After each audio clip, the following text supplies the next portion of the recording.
Hi, I'm Ron Aiken with WLTX, and we are here to talk Gamecock football post a victory over Vanderbilt. With me are Chris Clark from Gamecock Central and Wes Mitchell, also from Gamecock Central.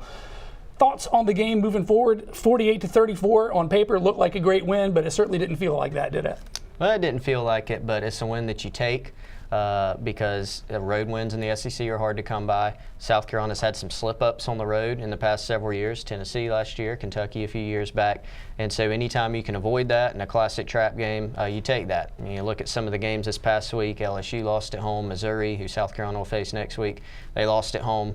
Florida had a bad performance defensively, and that's the strength of their team is defense. Very bad performance against Alabama. So you take a win and move on to the next one, try to get better.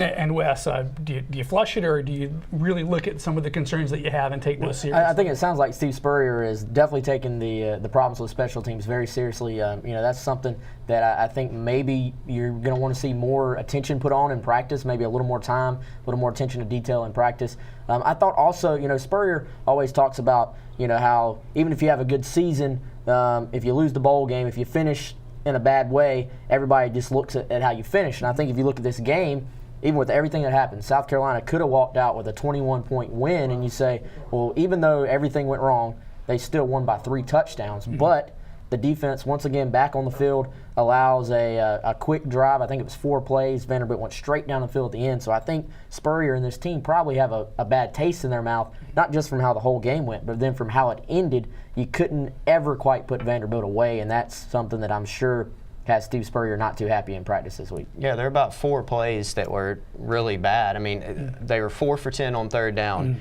2 of those were long passing plays on third and long. One of them was a pass interference. The guy caught the ball anyway, and then you had the 2 kickoff returns. And if you take those 4 plays away, who knows how this game would have gone. Yeah, and South Carolina benefited from some of those plays. I was thinking, you can take off the 17 points, 2 kickoff returns, and then the fumble by Mike Davis and Dylan Thompson that led to a field goal, I think. But then again, you get a pick 6. Mm-hmm. And then they get the squib kick that's a desperation move that somehow parlays itself into a touchdown. So those things kind of tend to even themselves out. I think if you're going to feel good about things, it's a road conference win, as you mentioned, and you didn't stumble when you could have very easily tried to do everything you could to do that. But on the downside, gosh, there's a lot of things to look at. Ball security, kind of first and foremost, the ball was on the carpet a lot. Is that something do you think will be an increased emphasis this week? Yeah, it should be. I mean, I don't know what they can do specifically, but yeah, you pointed out, you made a good point there. There were a couple other plays that did not turn out to be fumbles. I mean, Pharaoh Cooper touched the ball after he fumbled and was out of bounds. There was another play on the wide receiver, was out there on the edge and lost the ball again, and they were able to knock it out of bounds. So that's definitely something they got to work on. It only hurt them once in that particular game, but it was a costly penalty. Yeah, and other mistakes that we've heard people talk about, maybe some route running issues, maybe a lack of finishing a route completely, or just some drops, a little bit of overthrows. When you have those things happen, it's easy to have drives stall. And this is an offense with a defense behind it. They really can't afford to have too many drives stall. They have to, almost have a mindset at least of scoring every single time they touch the ball. And obviously you're not going to, but they need to score about every time they touch the ball. And I thought, the things like just dropping fumbles where it's not even, a lot of times it didn't even seem like a forced fumble. It just kind of, a lot of that is focus, I think.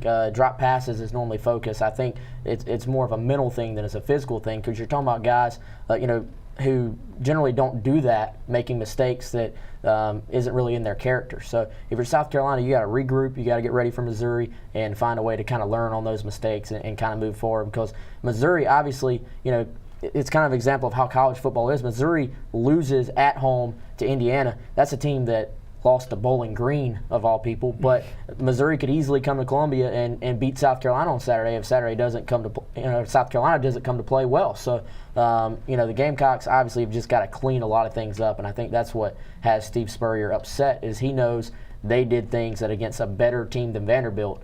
Vanderbilt just wasn't very good, I don't think. Play better teams than Vandy and do those things, you don't win. Yeah, or you don't face a situation where the quarterback gets a concussion, right at the very beginning of the game, and you've got a true freshman come in. That was also probably a little concerning, was the fact that they were still able to move the ball even with a true freshman quarterback in there. But I guess if you want to feel worse, you can think about Columbia, Missouri, they lose to an Indiana team that hadn't beat a team in the top 20 since 1987. So that's certainly a case where you can feel a lot worse about yourself than coming away from a conference road victory. There's certainly worse alternatives. Yeah, I mean, they could have lost the game. Some things could have played out differently, but the fact is, like Wes said, they've got to play better because Vanderbilt's probably one of the worst teams on the schedule. Now, Vanderbilt did play probably their best game of the year, and maybe South Carolina's performance had something to do with that, and South Carolina played not very well at all in a lot of aspects, especially defense and special teams. Positives from the offense, they did score 48 points, 41 with the defensive touchdown. Who really stood out? I guess maybe the big name is Pharaoh Cooper. Yeah, you got to go with Pharaoh Cooper. Played his probably best game as a Gamecock, and I think the thing about Pharaoh, we've always known he was a playmaker, always known he was a good athlete. Two things: it seems like they're trying to make a concerted effort to get the football in his hands more. They're trying to be a little more creative as far as how they get him the football, and then two, I think he's kind of becoming more of an all-around wide receiver. I think he was kind of an athlete playing receiver before, but you can kind of tell, Steve Spurrier Jr. does do a good job of developing wide receivers, and I think you're starting to see Pharaoh Cooper kind of come into his own as a wide receiver. And, I think a lot of us thought Shaq Rowland would be South Carolina's kind of go-to threat in the receiving game. Now we've seen Nick Jones have big games. Now we've seen Pharaoh Cooper have a huge game. So, maybe Shaq Rowland gets his big game soon, or maybe maybe Pharaoh Cooper's the go-to guy going forward, or maybe this is a thing where a different guy maybe gets to kind of showcase his skills every week. They certainly tried to give Shaq Rowland enough opportunities. He had some drops, had a big catch later, but it was a little bit of an uneven kind of game from him. But Pharaoh Cooper, it's easy to forget in a 48-34 final score how big that Wildcat run, down to the half-yard line or whatever it was. Just talk about maybe his athleticism and what he means to this offense. Oh, it means a lot, and USC has so many different parts. That's the thing. They don't have, like Wes said, that one guy maybe this year, and maybe Pharaoh's developing into that, but everybody's been integral. The offensive line, the tight ends have been used a ton, whether it's in the run game or in the passing game, but Pharaoh can do so many different things. I mean, he could play defense if they wanted him to play defense even. Obviously, he's not going to, and maybe that's why he's not the kick returner, because he's got so much on his plate. Wildcat, slot receiver, punt returner, but he can do it all.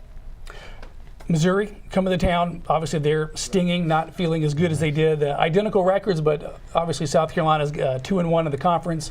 Missouri playing their first conference game. Just your kind of quick take on what that game looks like. I think South Carolina is going to score points at home, and I think the defense has just got to. It's almost to the point you say the defense has got to give them a few stops per game, force a few field goals, and then the offense is going to score probably just about every time they touch the ball. Save 2 or 3 drives. So to me, that's your formula, and don't mess up on special teams. Quick take, Chris. Missouri will get yards, so I agree. Got to limit them to field goals, but USC needs some turnovers. They got to win the turnover battle.